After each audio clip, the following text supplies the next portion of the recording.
Aye, gani ke Kristian tahi kanje buda. Aye,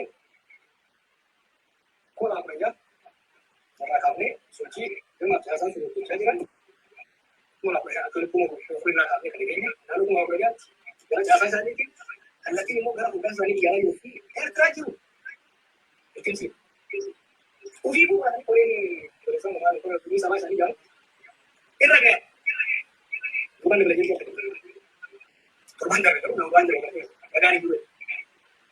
Kerja phones, mana kerja ni?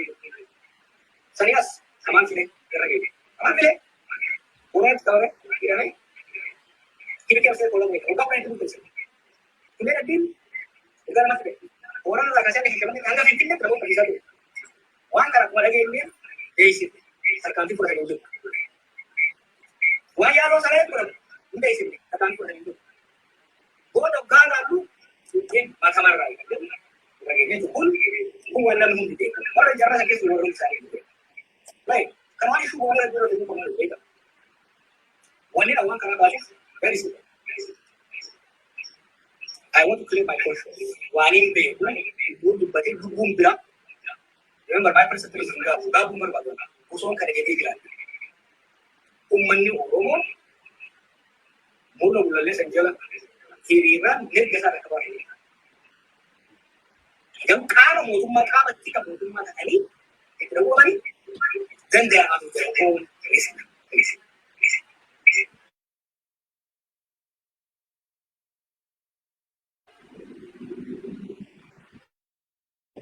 Dan sana negatif tam. Dan sagaleen baay'ee nu jeeqaa jira fakkaata. Har'a egaa daawwattoota keenya sagaleen gama keenyaan natti fakkaatu. I think TikTokiidhaan kallattii warreen dhagaa jirtan sagalee qulqullinaan dhagahama. Feesbuukii fi yuutuubii irra warra jirtanii sagaleen kan TikTokiitu garana eeguu godhatti fakkaata akkan qulqulleeffadhetti. Ijoolleen nu gargaaraa jiran sana dhaabanii sirreessuudhaaf yaalaa jirra. Sirreessinaa jedheen abdii qabaadhaa gidduutti. Gaafilee hedduutu koo ganama kanaanii jawaar dhaggeeffachaa tuba sagalee sirreeffachuun yoo danda'ame sirreeffadhu.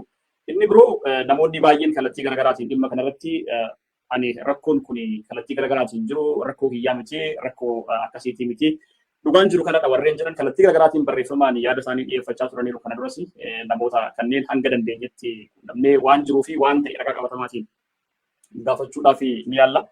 Obbo Jawaar Mohammed marii waliin godhaa jiru keessatti maqaan namoota hedduudha kan ka'aa jiru. Maqaa namoota ka'aa jiru kana kallattii garaagaraatiin qulqulleeffattee jirtaayii, dubbistee jirtaayii kan jedhudha kanaan isii kaase.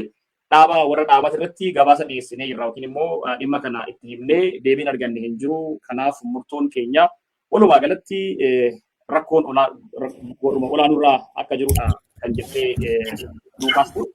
Egaa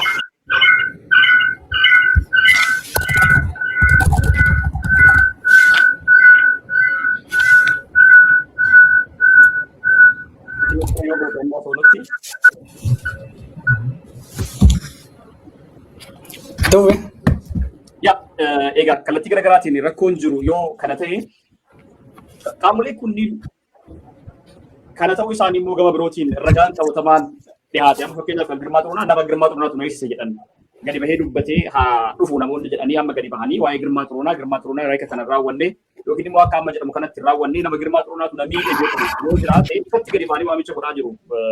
Namoonni nu waliin illee beellama qabatanii jiran miidiyaa irratti dhufanii haasa'uudhaa fi ragaa namaa fi sanadaa qabnaa warreen jedhan jechuudha. Girmaa Xuruunaatu na hiisisee Girmaa Xuruunaatu akkana na boosise warreen jedhanii ifaan bilisaan yeroo gadi bahanii dubbachaa jiranidha kan jiru. Obbo Yaazoo Kabbaba qaamaan wal beekna gaafa Kaayiroo ture sirriitti nama beekuudhaan gam beekutti nama rakkoo akkanaa qaba jedhee ani yaallee akka dhuunfaa kootti egaa waan jiru ragaa qabatamaa isin qabdaniin immoo gara saniin kaastu innis waan ofii dhiyeeffatudha. Waa nama tarii namni beeku yoo jiraate amaan filee kallattii garaagaraatiin oguu dubbatamus dhagahee hin beeku. Sagalee isaa kallattii garaagaraatiin bahee dhagahee jira. Namoota garaagaraa wajjin haasa'u jechuu kooti. Wanti kun yeroo kanatti ka'uun isaa hiikaan inni qabsoo Oromootiif qabu maalidha? Kedua, qabsoo Oromootiif osoo hin ta'in ilmaan Oromootiif baay'ee barbaachisaadha. Ilmaan Oromoo amma booda dabalee ejentootaan dhumuu qaban. Sirni mootummaa Itoophiyaa irratti warri qabsaa jiran jiru bifa adda addaatiin. Opidiyoo godhadhu. Opidiyoon diina wajjin turte, ifatti diina wajjin turte, namni opidiyoo amanee opidiyoo bira galee ajjeefame hin jiru. Namni opidiyoo irratti qabsaa'ee ajjeefame malee. Namni opidiyoo amanee itti galee opidiyoon gantee du'e hin jiru hanga beekutti. Jara gullallee bilbilina gullallee kana garuu namni irra jireessi namni wayyaanee ajjeefte jara kana tokko kana nagara fuulduraa akka hin taane faayidaan Oromoodhaaf qabu. Namoonni hedduu qabsoo Oromoo nuffanii itti xiiqeffatanii magaalaan barbaadu namoota hedduu gocha hamaa irratti kan hirmaatan duraan tiktok kana irratti akka maraacha haasa'u ta'e jira qabsoo Oromoo busheessaa oolu waan isaan Eertiraatti isa godhan. Ka akkasiin ka dubbachuu didee ka baraa keessa dhume baay'eedha. Sun seenaadha gara fuulduraa seenaan dookumantii godha. Kana booda garuu namni shawwatamee dhumuu qabu. Lammaffaa siyaasni Oromoodha amma booda bakka lamatti kiliirli bahuu danda'u qaba. Warri bilxiginnaan nu ta'aa jedhu kiliirli bilxiginnaa jala galuu qaba. Lakkii adeemsi bilxiginnaa hin taane qabsaa'ee ta'e jijjiiraa jedhu immoo gara mormituutti galuu qaba. Garlameen ayyamamuu qaba. Because it has security ramifications. Particularly hanga lolli Oromiyaa keessa jiru kun godhametti. Wanta ono meeqa ammoo gara hunduma deebi'ee deemaa ilaalu maal godhaa ture si fakkaatu warri gullallee kun gaafa Taanzaaniyaa yaaliin araaraa godhamaa ture sana. Steeppii lamaan deemamuuf yaadame. Tokko mootummaanii fi waraana bilisummaa Oromoo negoshee godhanitti dhimma security settle godhe. San booda political process itti seenaa akka kaafaa ofii abaawoon itti seenan. Jarri gullallee kun duuba gara galanitti waraanni jiru marroo jalan jiru. Waraanni shawaa kana keessa jiru marroo jalan jiru. Waraanni marroo jalan jiru. Waraanni maalii jiru. He is by himself. Sabotage godhaa turan. Kan qofa osoo hin ta'in jeequmsa booda waraana keessatti uummanni ilmaan Oromoo nama turuman. Kan waraanni kun hundi gara yoo galle rakkoo waan qabu. Abiyyillee gara yoo galle rakkoo waan qabu. Garuu dhumaatiin ilmaan namaa shira fi sharrii dalaguudhaan godhamu dhaabbachuu kana dhaabsuu barbaachisa. Taphni akkanaa kun taphni ilmaan namaa qabsiisanii ittiin taphatan kun dhaabachuu danda'a. Ani ilma Abaawoti. Abbaan fi Abaawoti. Abaawon eenyuun akka beektaa? Abaawon dhugaa eenyu beektaa? Ijoollee shiraan dhuunfaa kana. Ijoollee mana hidhaatitti qeensi irraa buqqa'e. Ijoollee baraa keessatti itti taphatan. Mooyyiboon faadha. Battee faadha. Abaawon dhugaa. Har'oo Abaawon warra bosona jirudha. Namni Abaawon jechuu danda'u warra with all his mistakes, with all his wrong deeds, marroon buutii san qofa. Warri sanii asii gareen qajeelaafaas gareen daawudhaa isa gannaa. Uummanni keenya daawud jaalachuun ayyaana jaalachuun kafaa'oo keessaas taanan gara mootummaa goree keessattuu ajjechaa seekuutti afarabii keessatti maallan namni sun mooraan Oromoo kileer ta'uu danda'u. Maaliif garasiin keessatti amma maal baasaa ijoollee waraana keessatti gama maarkii kan jennu gaafa jennuun baala namni galtan jennu lakkee kun ta'u garuu immoo guduruu akka qabattetti wabama ofiin jettee deebitee caakkaatti hoggaa deebitee uummata keenya doongosiiftee fixu amma waraana mootii maal jennaan uummataan amma marroos barri waraana amma marroo garbu eeguun dandeenye maaliif gaafa namni dhugaa iyyaa miti waraana shorroqaa jedhamutu nama fixaa jedha shorroqaan dhabamuu qaba. Waraanni mootummaa warri mootummaa kiliirri haapha jifoonni mootummaa poolisii Oromiyaa ta'ee hojjechuu qaba. Tabba oppositionii ofirraa buusuu qaba. Rakkoo irraan qabu mootummaa deemaa adii akka abbaan mootummaa deemaa. Abbaan mootummaa mormuu seera mormituu hordofee disipiliinidha. My concern is holding people accountable. Waraana guutuu haatee kakkaa keessa deemanii jiru kanaan qamaan filee fakkadaan gaggeesse kanaan maal jennaan waraaneen waboodha moo makiina makalaakaatiin deema rasaasa makalaakaa dhukaas caasoo mootummaa keessa jiru garuu immoo waboo ofiin jedha rifeensa wada wadu ijoollee galta kanas dubbisee bara ijoollee galta kanas dubbisee ni dibeete maatii keenya ijoolleen natu maatii keenya dhugaa tuqee maatii keenya dubbachuu dhabdeenne naannoo ofirraa rukutuu deemne kan jiru faan usmiin garuu immoo maatii kee eega mootummaatti galte booda maatii keetirraati ittisuuf isaa taatu Oromiyaarraa waa itti seettootti amante do it these are rules Waraan wal lolu lama clearly uniform wal jedhamu. Maaliif waraan yeroo baay'ee ka uniform uffatu?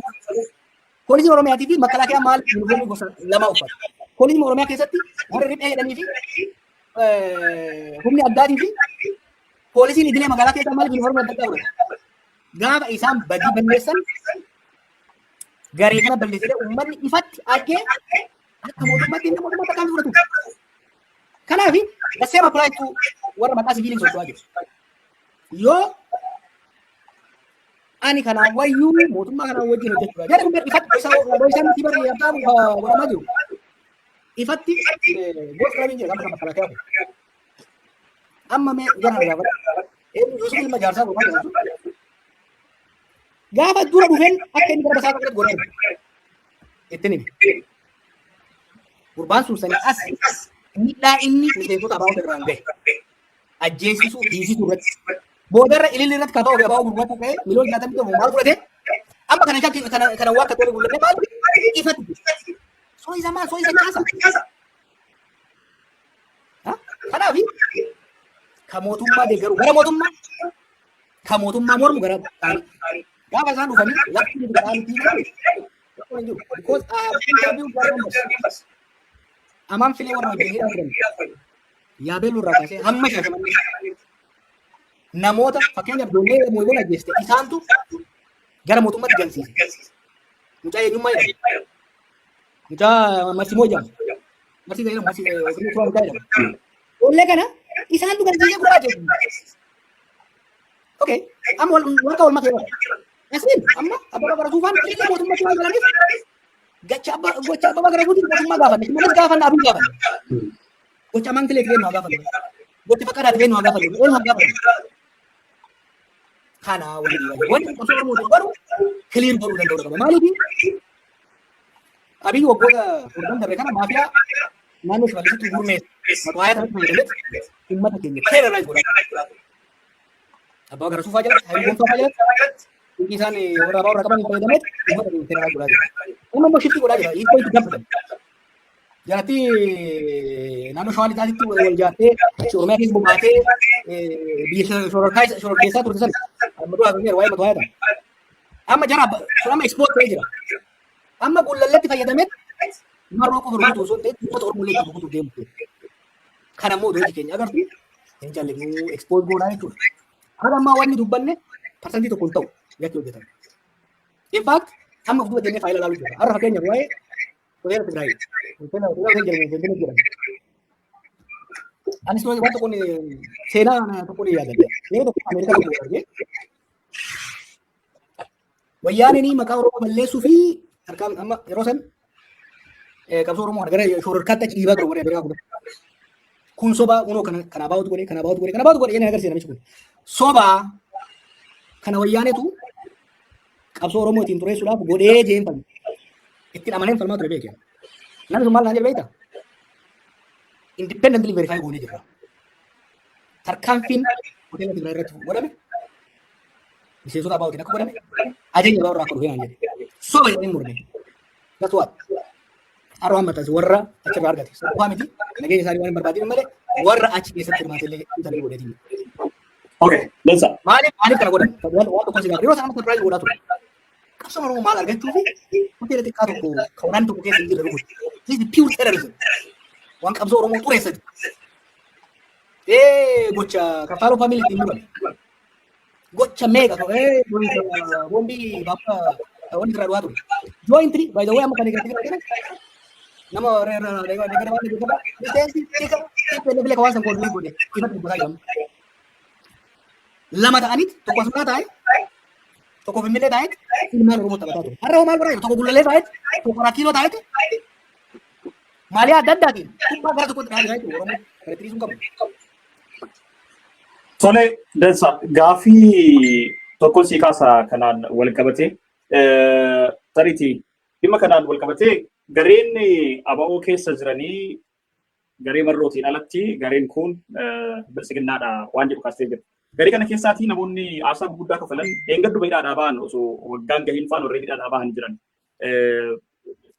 Waan baay'ee dararaa guddaa hamaa keessa turan. Namni battee faana turan gaafa batteedhaaf qoricha ergaa turre qoricha maddeen fayyadamu namni fayyadamu lubbuudhaan irra jiru jira. Qoricha sana kallattii garaatiin gaaffii turre namoota gama isaan nu ka'aniini. Namoonni kun kaleessa hidhaadhaa ba'ani. Amma rakkoon jiru yookiin immoo iftoominaan wanti akkaatiin akaastuu barbaadu ABO'n hooggansa isaa keessa rakkoo qaba haa calalatu jechaa jirtamoo walumaa galatti ABO'n akka jiruun bilisiginnaatti harka kennatee bilisiginaadhaaf maaliyaa bilisiginnaa uffatee gamasiin ifaan ifatti as deebi'uu qabaa waan jedhu gaafiin keenya. Sagaleen akkuma nu jeequtti jira tariitii yoo sirreessuu dandeenyaan gammaatti hin sirranne sagaleen gidduutti deebi'eetuma hiikoo guddaa qaba. Kan gama TikTokii jiru gama kan keetiin telefoona keetirraa sagalee isaa yoo hir'iste I think nisirraa ta'eetii namadha sagalee telefoona keetii gaafiin kiyya kanadha. Sagaleen asiin jiru.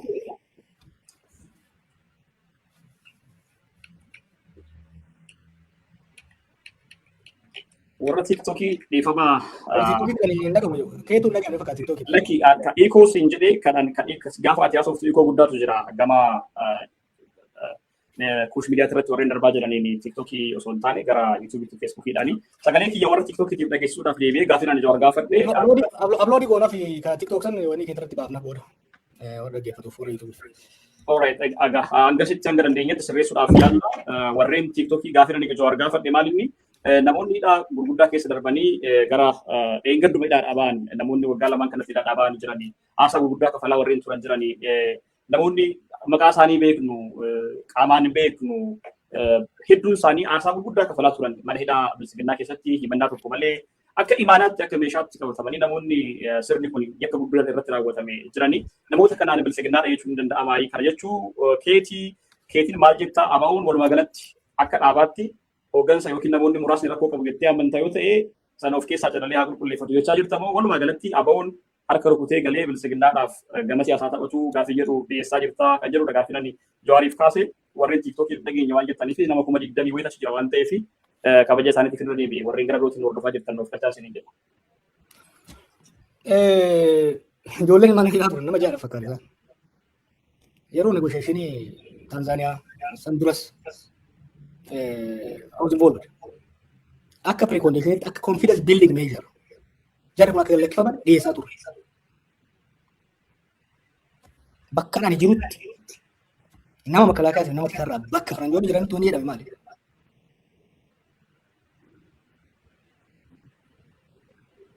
Jarri kun yoo deemanii yoo lakkifamanii deemanii marootti makamanii humna isaa jabeessu.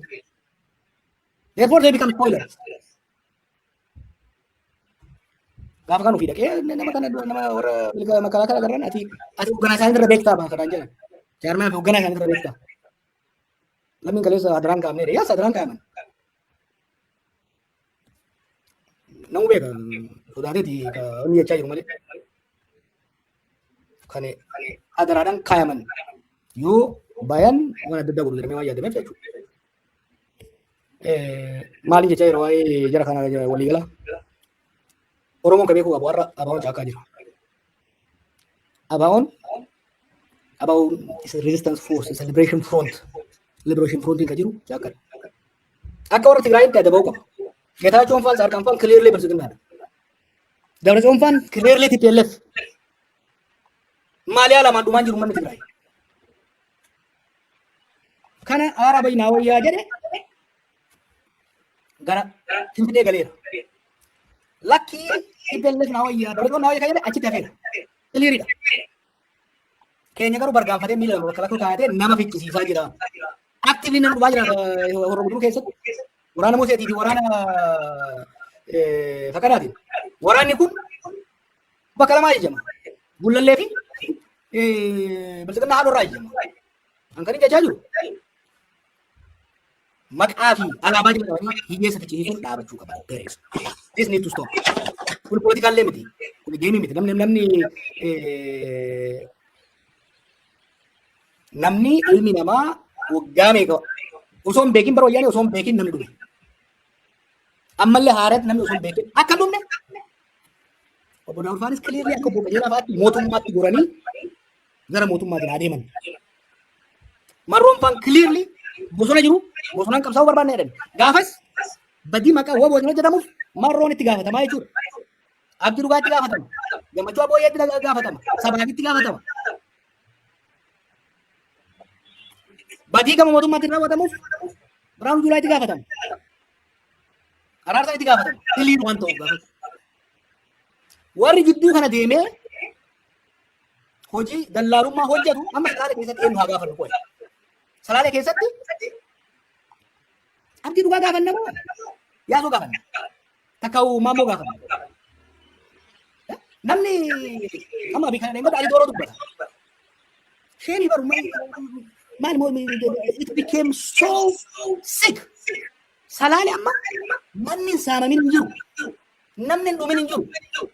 Saamichi kun hundi Finfinneedhaa koordineet godhama.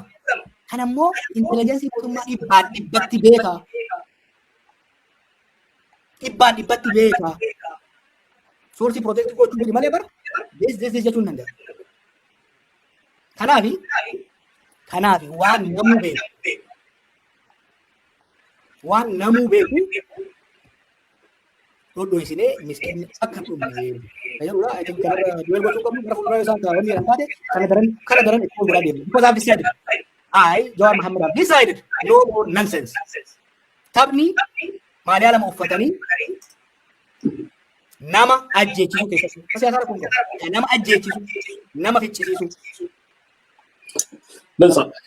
Dansa egaa gaafiidhuma lama qofatu naaf dhimma kana wal qabatee normaalii gara birootti itti dabarra waan arra tarii ka'uu qabudha dhimmi kun dhimma darbe kana sirra deddeebiidhaan maqaa keetiin wal qabatee waan deemaa jirudha waan ta'eef sirriitti kaasuu barbaade. Tokkoffaa irratti gabaabsee waa kana kaasuun barbaada tarii wanti ibsitu yoo jiraate waa'ee simdootiin wal qabateetidha kan deemu. Simdoo Jawaar Mohammed kallattii garaagaraatiin simdoo irratti simdoo gaggeessuudhaaf yookiin immoo garee simdoo